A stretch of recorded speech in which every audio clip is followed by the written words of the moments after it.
Hello tout le monde, j'espère que vous allez bien. Je suis ravie de vous retrouver aujourd'hui dans cette nouvelle vidéo. On va passer aux choses sérieuses maintenant. On va faire une petite rétrospective de mon année 2022 en ce qui concerne la lecture. En 2022, j'ai lu 92 livres. Je suis plutôt fière de moi. C'est un de plus qu'en 2021, mais un de plus avec un nouveau petit bout dans nos vies, puisque vous n'êtes pas sans savoir qu'on a eu un petit Félix en fin d'année dernière. J'ai relu pas mal de livres aussi l'année dernière. Je pense que j'en ai relu davantage que les années précédentes. J'ai relu 11 de mes livres et j'ai terminé 6 sagas. Ça aussi, c'est hyper satisfaisant et j'essaie de faire ça vraiment de plus en plus, c'est-à-dire que quand je suis déjà un petit peu avancée dans une série, et ben j'essaie de lire davantage qu'un seul tome supplémentaire dans l'année pour vraiment avancer au mieux, voire réussir à terminer plusieurs séries en cours. Donc franchement, 6 séries sur un an, je crois que ça m'était encore jamais arrivé, je suis très satisfaite. Qu'en est-il de mes coups de cœur? Eh bien j'ai eu des coups de cœur pour 11 livres l'année dernière, 11 livres sur lesquels je vais revenir et m'appesantir dans cette vidéo. Et je vais procéder comme les années précédentes, c'est-à-dire c'est un petit peu la remise des prix aux Oscars. Le livre qui m'a le plus convaincu sur tel ou tel aspect, vous voyez le genre, c'est comme ça qu'on va procéder aujourd'hui. Alors ma première catégorie, c'est le meilleur duo de personnages. J'ai pas eu besoin d'y réfléchir à deux fois puisque j'avais en tête mon tout dernier coup de cœur de l'année 2022. C'est le premier tome de la trilogie de Karine Martin, Ceux qui ne peuvent pas mourir. Le premier tome, c'est La Bête de Portevent. Je vais tout bientôt me commander le tome 2 parce que j'ai tellement apprécié ce récit fantastique et qui s'ancre en Bretagne et qui nous présente une enquête avec des personnages vraiment très marquants et tout un bestiaire imaginaire peuplé de loups-garous, de vampires, de ghouls et j'en passe et des meilleurs. Et alors pourquoi le meilleur duo de personnages? On a Gabriel Voltz qui est un immortel, il a déjà un siècle au compteur, c'est un être assez charismatique mais en même temps on sent qu'il est très tracassé de nature, qu'il y a plein de choses qui le préoccupent, il est un brin de taiseux également, bref c'est vraiment tout un caractère. Et il a recueilli un jour une orpheline qui s'appelle Rose et depuis il n'arrive pas à s'en détacher. Il se dit que pour son bien à elle, ce serait mieux qu'elle se sépare de lui et qu'elle aille voir ailleurs s'il y est. Mais elle n'arrive pas à se décrocher de Gabriel, il y a une espèce de relation qui est très importante, qui est en train de naître entre eux deux. Et ce que j'ai apprécié, c'est qu'on n'est pas du tout dans un aspect romantique, absolument pas. De toute façon, Rose est encore une jeune fille, une adolescente, tandis que Gabriel est déjà un homme fait, entre guillemets. Mais pourtant, voilà, il y a ce lien très fort, un peu paternaliste, sans l'être tout à fait. Mais les deux sont vraiment complémentaires et on sent qu'ils sont entiers au niveau de leur personnalité quand ils sont l'un avec l'autre. C'est-à-dire qu'ils fonctionnent moins bien quand ils sont séparés que quand ils sont ensemble. J'ai été touchée, un peu troublée par cette relation entre ces deux êtres. Et même si c'est un roman qui a plein d'autres points forts, parce que je vous parlais dans mon dernier avis lecture de l'atmosphère qui est sombre, brumeuse, vraiment de l'ordre de ce que pourrait créer sans problème Tim Burton, eh bien j'ai envie de retenir ce livre de par ses personnages pour cette catégorie-là parce que vraiment c'est ce qui m'a le plus marqué. Entre cet enquêteur qui essaie d'élucider les raisons de divers meurtres provoqués par un serial killer et cette jeune fille qui a vraiment envie de le suivre comme son ombre et qui a l'air de le traiter un petit peu comme son mentor. Voilà.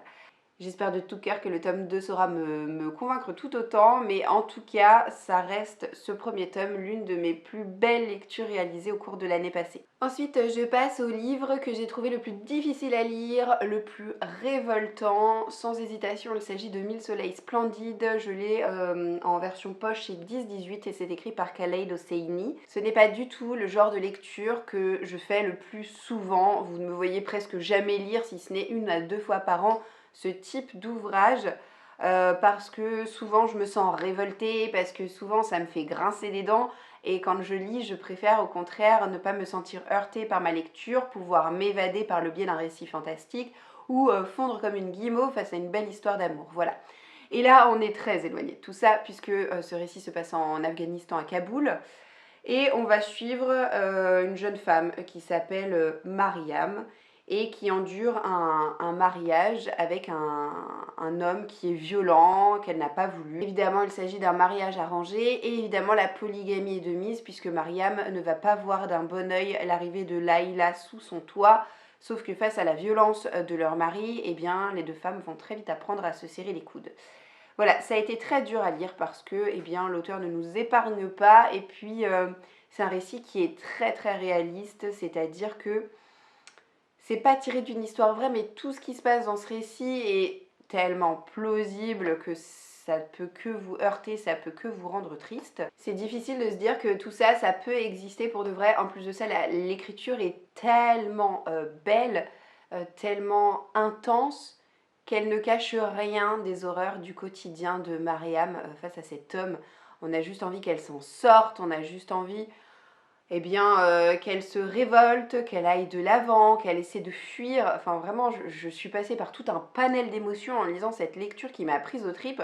Et puis alors la fin est tellement, mais tellement difficile, j'ai trouvé. Enfin, je n'oublierai jamais la fin de ce roman, je pense, parce que elle m'a vraiment bouleversée, elle m'a vraiment marquée. Et c'est pour toutes ces raisons que, même si j'ai adoré ce livre et que c'est un coup de cœur de 2022, ça reste l'une des lectures les plus difficiles qu'il m'ait été donné de faire. En 2022, j'ai lu plusieurs suites de sagas, j'ai lu plusieurs tomes 2, mais je dirais que la suite de série la plus réussie, eh bien, c'est vraiment le tome 2 de la trilogie de Gabriel Katz qui s'intitule Le Puits des Mémoires. En 2022, j'ai aussi eu l'occasion de lire le tome 3 et donc de boucler la trilogie au complet. Mais le tome 3, au contraire des deux premiers tomes, n'a pas été un coup de cœur pour moi. Par contre, j'ai tellement adoré ce tome 2, c'est vraiment un beau coup de cœur et de mémoire, je crois même qu'il s'agit de mon tout premier coup de cœur de l'année 2022 que j'ai eu l'occasion de lire il y a un an, donc au mois de janvier, puisque je vous tourne cette vidéo fin janvier, bien qu'elle ne sera en ligne que début février. Pourquoi c'est la suite de saga la plus réussie? Tout simplement parce que c'est la plus haletante, c'est la plus rythmée, c'est la plus entraînante que j'ai eu l'occasion de lire. On a un panel de 3 personnages qui sont absolument inoubliables, qui possèdent tous les 3 un grand charisme, qui sont vraiment un régal à la lecture parce que très drôle, parce que vraiment atypique. Et parce que surtout dans ce tome 2, on a bon nombre de révélations. Et c'est ce que je reproche à la plupart des suites de saga, c'est que souvent, au tome 2 d'une trilogie, il y a, je suis désolée, j'ai la voix un peu enrouée, il y a comme un creux. C'est-à-dire que souvent les tomes 2 sont plus lents, plus plan-plan. C'est une espèce de pont assez long entre un premier tome et un dernier. Et là, franchement, j'ai pas du tout ressenti cette impression-là parce qu'on a bon nombre de réponses à nos questions. Alors, pas toutes les réponses, mais en tout cas, un nombre suffisant pour avoir de quoi patienter en attendant la fin. Donc pour toutes ces raisons, vraiment, j'ai adoré déjà la trilogie dans son ensemble et en particulier ce tome 2. Pour rappel, c'est de la fantaisie française où on découvre 3 personnages qui se réveillent un beau jour dans la montagne. Ils s'extirpent tant bien que mal d'un convoi pénitentiaire où ils étaient enfermés. Mais ils sont amnésiques, ils ne se rappellent même pas leur prénom et ils se disent tiens, on doit être prisonnier puisqu'on se retrouve là, on a dû faire quelque chose de mal, on ne se souvient pas quoi, on ne se rappelle même pas si on se connaissait les uns les autres dans une autre vie ou pas. Et ils vont cheminer ensemble jusqu'à ce qu'ils se retrouvent poursuivis, traqués par des soldats qui veulent les tuer. Et ça va être une espèce de longue course-poursuite qui va s'en découler. Tout en se questionnant sur leur identité respective. Voilà. Qu'est-ce que c'était bien. Qu'est-ce que c'était bien. Et alors ce tome 2, cette suite de série était vraiment extraordinaire. L'année dernière, j'ai lu un livre, alors j'en ai 2 en tête, qui ne ressemblent à aucun autre. Et le premier de ces 2 livres, je le mettrai dans la catégorie ce livre qui représente le mélange des genres le plus réussi. Il s'agit de Alabama 1963, c'est écrit par un duo d'auteurs français, Ludovic Manchette et Christian Niémec. J'attends d'ailleurs avec impatience la sortie poche de Americas, qui est le roman qu'ils ont écrit l'année dernière, et j'ai déjà hâte de savoir s'ils sortiront un nouveau livre cette année. En tout cas, pour Alabama 1963, nous sommes en 1963 du coup, en Alabama, et va être retrouvé le corps sans vie d'une fillette sur le bord de la route. Et ça ne va être que le premier d'une série de meurtres dont à chaque fois les victimes ont pour point commun d'avoir la peau noire et d'être de jeunes filles, de toutes jeunes adolescentes. Donc il y a un serial killer qui sévit en Alabama. Il va y avoir un vieux flic blanc qui va être mis sous le coup parce que c'est le seul flic finalement qui accepte de travailler pour des noirs, puisqu'on est quand même en 1963, hein, c'est-à-dire encore à l'époque où le racisme est absolument omniprésent. Et ce flic va travailler en collaboration avec sa toute nouvelle femme de ménage, qui est une femme noire, une mère de famille, qui est à la recherche d'un nouveau boulot puisqu'elle vient de se faire virer de son précédent job. Et en fait, ça va être une très bonne collaboratrice pour le vieux flic blanc parce qu'elle est à même d'interroger subrepticement les personnes de sa communauté qui ne veulent pas s'adresser directement aux flics. Et donc elle va faire un peu office de médiatrice. Pourquoi je vous dis que c'est le mélange des genres le plus réussi? Tout simplement parce qu'ici, on a à la fois du roman historique, on a à la fois du roman policier, et le tout parsemé sous une bonne dose d'humour. Et franchement, c'était pas gagné d'avance de mettre de l'humour avec un récit aussi grave, dans lequel le racisme et les injustices sont omniprésents, et surtout dans lequel on a un serial killer qui s'en donne vraiment à cœur joie. Et pourtant, c'est tellement réussi, c'est tellement fluide, c'est tellement homogène tout ça, que je me suis régalée. J'étais dedans dès la première phrase et j'ai vraiment eu du mal à décrocher avant la fin, tellement c'était hyper prenant. On va en revenir au personnage le temps d'un autre roman, puisque le personnage, l'héroïne que j'ai trouvée la plus attachante au cours de mes lectures de l'an passé, eh bien, il s'agit de Brett Bollinger dans Demain est un autre jour. C'était mon tout premier Laurie Nelson Spillman et très honnêtement, ce ne sera pas le dernier. Je projette déjà de lire un autre livre de cet auteur cette année parce que j'ai tellement eu un beau coup de cœur vis-à-vis de Demain est un autre jour. En fait, ce livre, il m'a mis dans une petite bulle de réconfort et de bien-être. J'ai eu du mal là aussi, encore une fois, à le lâcher avant la fin, tellement je me sentais bien à l'intérieur. Et alors Brett est une héroïne que j'ai vraiment adoré suivre. Elle est hyper attachante, elle est hyper touchante aussi puisqu'elle vient de vivre le deuil de sa maman qui était atteinte d'un cancer. Sa mère était la directrice d'une entreprise de cosmétiques et du coup Brett s'apprêtait à prendre la relève. Quant à la lecture du testament, elle s'est rendue compte que sa mère léguait son entreprise non pas à sa fille mais à sa belle-fille. Donc au départ Brett lui en veut énormément, mais l'avocat qui est chargé de lire le testament va apprendre à Brett que sa mère lui lègue une lettre qu'elle a elle-même écrite quand elle était enfant, quand elle avait 14 ans, avec ses aspirations de l'époque pour sa vie adulte, ce qu'elle se souhaitait à elle-même, c'est-à-dire être humoriste, donc réaliser un spectacle drôle devant des gens, acheter un cheval, se marier, avoir un bébé, toutes ces choses qu'aujourd'hui Brett trouve soit irréalisables ou soit trop enfantins. Et en tout cas très éloigné de sa vie actuelle. Donc Brett va devoir renouer avec sa vie passée, ce qui va lui permettre de se découvrir elle-même davantage. Et j'ai trouvé la démarche absolument géniale pour ce roman. Et ça m'a permis voilà, de faire la connaissance de ce personnage qui, je vous le dis, est extrêmement adorable, extrêmement touchant et qui va surtout devoir réviser ses positions sur elle-même. Et c'est pas évident du tout de se remettre en question et j'ai trouvé que même si c'était un exercice difficile pour l'héroïne, elle l'a fait d'une manière remarquable. On va parler d'ambiance maintenant. Le livre que j'ai pu lire l'année dernière et qui avait l'ambiance la plus réussie, c'est sans aucun doute le premier tome de la série de Victor Dixon qui s'appelle Vampiria. J'ai découvert ce titre en fin d'année dernière. J'étais un peu frileuse à l'idée de le lire puisque j'avais pas trop accroché à Phobos. Mais étant donné que j'avais adoré sa précédente biologie animale lue il y a de nombreuses années de ça maintenant, j'ai voulu laisser une nouvelle chance à l'auteur et bien on m'en a pris puisque Vampiria a été un beau coup de cœur. On est dans un récit de facture assez classique dans le sens où l'héroïne va voir sa famille se faire tuer devant elle et va désirer se venger. Sauf que on est eh bien, à la cour des ténèbres, c'est-à-dire que le roi de France, Louis XIV, n'est pas mort, il a été transmuté en vampire, il a changé une partie de sa cour également en vampire, et désormais la dîme qui est prélevée au peuple, c'est une dîme mensuelle, une dîme de sang. Du coup, notre héroïne, qui s'appelle Jeanne, va changer son identité contre celle d'une jeune noble, va intégrer une espèce d'école pour devenir écuyère du roi, se rapprocher ainsi de la cour et pouvoir se venger de toutes les personnes qui ont tué sa famille. Mais en même temps, elle va découvrir un sombre complot et elle va devoir se faire aux cours un petit peu, aux leçons un petit peu étranges qu'elle va apprendre dans cette école. Bref, l'ambiance était saisissante parce que très sombre. Je ne m'attendais pas à ce que ce soit un récit qui soit parfois si violent et pourtant c'est le cas, c'est sanglant.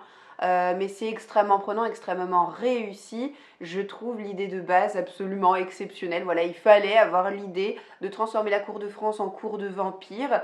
Et en même temps, on a toute cette partie de l'histoire que j'apprécie. C'était la royauté, mais version sordide, la royauté version vampirique. Et c'est un mélange que Victor Dixon a parfaitement réussi à retranscrire dans cette histoire. J'ai vraiment adoré ce premier tome. J'espère qu'il en sera de même pour la suite. Le livre qui m'a fait le plus réfléchir et qui m'a le plus parlé en 2022, c'est Les Dominos de la vie. C'est écrit par Laure Manel, c'était mon deuxième roman de cet auteur. Et il faut que je continue la découverte des livres de cet auteur parce que franchement ça a été une formidable découverte. Donc Les Dominos de la vie, en fait c'est l'histoire de Amélie qui a vécu des violences obstétricales, qui a eu du mal à s'en remettre, qui a eu à cause de ça de gros problèmes de santé et qui a failli mourir et qui remet un peu en cause eh bien, son couple, sa vie au sens large, voilà, et ses aspirations. Alors pourquoi est-ce que je vous dis que c'est le livre qui m'a le plus fait réfléchir? Tout simplement parce que ça m'a renvoyé à une période de ma vie, même si j'ai pas du tout vécu les mêmes choses que le personnage de cette histoire, mais j'ai trouvé un parallèle, un écho entre cette histoire et la mienne. Ça m'a ramené à mes propres questionnements, à mes propres bouleversements, à une période de ma vie, et du coup j'ai eu du mal à lâcher ce livre parce que je me disais mais purée, ces phrases-là peuvent tellement s'appliquer à ce que j'ai vécu. J'avais envie de les surligner, j'avais envie de les lire, les relire et les re-relire. J'avais envie de découper ces passages et de les mettre sur les murs de ma chambre pour ne pas oublier, parce que ces phrases ont vraiment résonné en moi et m'ont bouleversée tout en me faisant réfléchir et en me ramenant encore une fois à une certaine époque de ma vie. Voilà. C'est pour ces raisons que j'ai trouvé ce livre particulièrement puissant. Maintenant, j'ai bien conscience que si j'avais pas vécu ce que j'ai vécu, il est fort possible que ce livre aurait été simplement une très belle lecture, mais peut-être pas un coup de cœur. Là, il y a eu le truc en plus qui a fait basculer cette histoire dans la catégorie des coups de cœur. J'ai mon petit Félix qui s'est réveillé et qui crie là-haut. Je vais donc interrompre pour le moment cette vidéo et je vous reprendrai dès que possible. Me revoilà bien plus tard. Je sais pas comment va se passer la suite fin de cette vidéo, mais on va donner tout ce qu'on peut. J'ai un cheveu dans la bouche. Donc l'univers le plus incroyable que je peux retenir de mes lectures et de mes coups de cœur de l'année dernière, c'est vraiment l'univers propre à Nevermore. Là je vous présente le tome 2 parce que l'année dernière j'ai lu le tome 2. D'ailleurs tout bientôt je vais me lancer dans le 3e tome, j'ai super hâte. Pourquoi est-ce que je vous dis que c'est l'univers le plus incroyable? Parce que je trouve que l'auteur a une imagination folle. Je n'avais plus ressenti ça depuis ma lecture de Harry Potter quand j'étais enfant, pour vous dire. Parce qu'on a des parapluies qui nous permettent de se déplacer et d'aller d'un point A à un point B. On a des espèces de portails magiques super atypiques, des petites ruelles qui sont remplies de mystères et remplies de pouvoirs assez étonnants. On a des chats géants, bref, on a tellement de choses, c'est tellement inventif, c'est fourmillant de détails, fourmillant de bonnes idées, fourmillant de magie également. Et ce que j'ai adoré dans ce tome 2, c'est qu'on en apprend toujours plus sur l'univers. C'est pas juste on se repose sur tout ce qu'a pu créer l'auteur dans le tome 1. Non, on continue, on va de l'avant, on creuse toujours plus profond et il y a toujours plus de choses à découvrir comme dans les Harry Potter, et c'est vraiment en ça que j'ai été conquise. Donc pour moi vraiment l'univers le plus merveilleux, le plus inventif, le plus incroyable, c'est l'univers de Nevermore, où on fait la connaissance de Morrigan Crow qui, quand le tome 1 débute, est une petite fille qui va sur ses 11 ans, et elle n'est pas pressée d'y être spécialement. Il m'a fait peur. Elle n'est pas spécialement pressée d'y être parce qu'elle est victime d'une malédiction. Déjà, elle porte la poisse à toutes les personnes qui l'entourent, et en plus de ça, pour parachever le tableau, elle est censée mourir le jour de son 11e anniversaire. Sauf que évidemment les choses ne vont pas se passer comme prévu, et il va y avoir un homme qui va devenir son mentor, qui va la trouver chez elle le jour de son anniversaire et l'embarquer à Nevermore. Voilà, ça va être le début de formidables aventures, mais vraiment, maintenant que je vous parle de ce tome 2, j'ai d'autant plus hâte de me lancer à l'assaut du 3e tome qui m'attend. Alors il y a eu plusieurs livres que j'ai eu du mal à lâcher avant la fin, mais si je devais en retenir qu'un seul, pour moi le véritable page turner que j'ai eu l'occasion de lire en 2022, eh bien c'est le premier tome de la trilogie Le Prince Cruel de Holly Black, sorti chez Rajo. C'est un livre qui est sorti un bout de temps maintenant, mais moi je l'ai découvert que l'année dernière. C'est de la fantasy young adulte qui aborde les failles comme créatures surnaturelles. Et c'est une histoire un peu cruelle, mais qui est aussi imprévisible, c'est-à-dire que j'avais l'impression, quand a débuté le récit, qu'on allait se diriger vers quelque chose de très classique.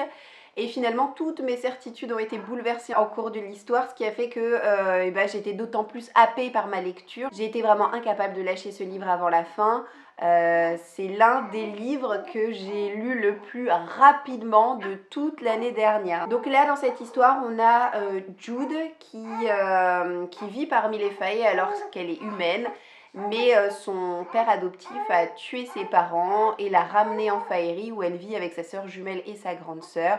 Elle va à l'école comme les autres, et étant donné qu'elle est victime de racisme, puisque les Fae n'aiment pas les humains et les prennent pour leurs esclaves ou leurs jouets, eh bien son quotidien est vraiment compliqué. Je vais aller chercher mon petit Félix qui commence à ronchonner. Le livre qui m'a semblé être le plus bienveillant de mes lectures de l'année dernière, c'est La maison au milieu de la mer céruléenne. C'est écrit par T.J. Klune, qui nous présente des personnages tous plus adorables les uns que les autres.